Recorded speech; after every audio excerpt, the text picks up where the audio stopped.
У Челах прошел матч 1/64 финала Кубка России. На своем поле «Горняк» принимал лидера второго дивизиона в зоне Урал-Поволжье команду «Тюмень». Для учелинцев выход в следующий раунд имел принципиальный характер в этом сезоне. Башкирский коллектив основные надежды связывал именно с этим турниром. Ведь 2 года назад «Горняк» одержал историческую победу над московским «Локомотивом», выступающим в российской премьер-лиге. И дошел до 1/8 финала Кубка страны. Поэтому с первых минут матча подопечные Владимира Силованова начали игру уверенно. Так, на 34-й минуте Ренат Халиулла все-таки вывел хозяев вперед.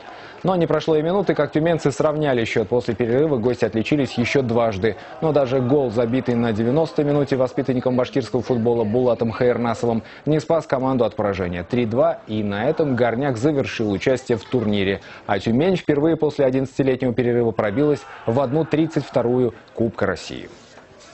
Никакого давления не было. Настраивались как на очередную игру, в принципе. Хорошо, что выиграли. Удачно сложилась так игра. С победой. Команда наиболее сбалансированная, сыгранная. Она вот сразу после забитого мяча обычно дает возможность засушить какой-то вот именно первые порывы команды отыграться.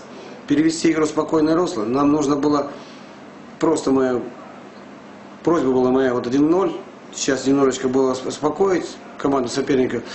Потом нам было бы еще легче играть, потому что они пошли бы отыгрываться, открылись бы у них зоны бы, и мы бы в эти зоны спокойно бы входили бы, играли бы, работали по счету.